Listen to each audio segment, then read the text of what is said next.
Alors, pour coudre la jupe, on plie son tissu en deux, puis encore en deux. Ensuite, il va falloir mesurer son tour de taille. Moi, j'ai mesuré au niveau du nombril parce que je voudrais qu'elle vienne assez haut. Et on divise par 4 vu qu'on a plié en 4 et on va le reporter ici. Donc mon tour de taille, c'est 70. Divisé par 4, on en est à 17,5. On fait une première marque, puis une deuxième marque à la moitié, donc pour moi 8,75. Et ensuite, on va faire un crantage de chaque côté à environ 1 cm pour pouvoir faire ensuite les pinces. À partir de la marque à la moitié, on va prendre la mesure de 1,5 cm pour pouvoir ensuite tracer tout droit d'ici à ici et ensuite rejoindre le bord, donc toujours ici à 1,5 pour éviter que le tissu ne fasse une gondole en fait quand on le porte à la taille.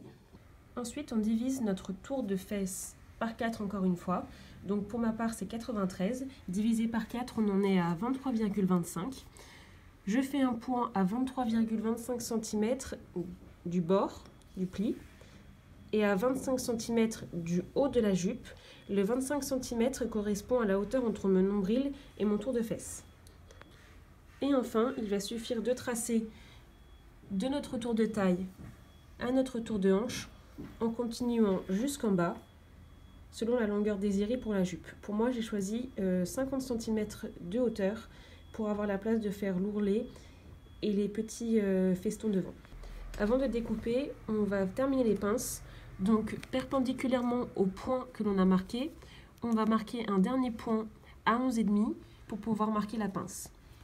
Alors une astuce assez pratique, c'est que dès que j'ai marqué mon point, je mets une épingle pour pouvoir reporter ma pince de chaque côté du tissu en faisant une marque à l'endroit où j'ai planté l'épingle, à l'intérieur et au dos. Voilà la forme de la jupe découpée. Alors juste les petites dernières choses à faire avant de terminer et de coudre, c'est que pour éviter que ça fasse des pointes sur le côté, on va remonter de environ 2 cm pour rejoindre tout droit en partant du bas. Donc voilà, j'ai noté mon point et j'ai découpé en allant tout droit pour enlever cette pointe qui risque de se former quand on va coudre. Maintenant, plus qu'à assembler. Alors voilà le résultat. Si vous obtenez ça, c'est que vous êtes sur la bonne voie. Donc on n'a plus qu'à coudre de chaque côté. Une fois les coutures finies, on n'oublie surtout pas de faire les pinces. Et après ça, on va pouvoir passer au petit feston. Pour dessiner les triangles, on va faire un petit pochoir en rond. Moi j'ai fait en carton. Vous choisissez la taille que vous voulez. Il suffit juste de prendre la pointe et le milieu du côté et de tracer.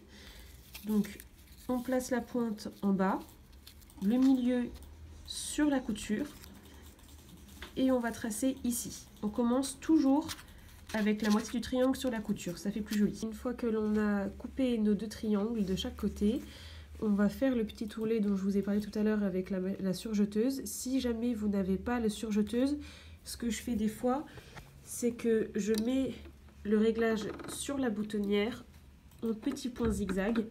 Et là, ça va faire une couture à peu près similaire. Ensuite, on va couper entre les 2 triangles qu'on a mis de chaque côté à la même hauteur. Il ne nous reste plus qu'à faire l'ourlet en haut et l'ourlet en bas, ainsi que l'ourlet à la taille.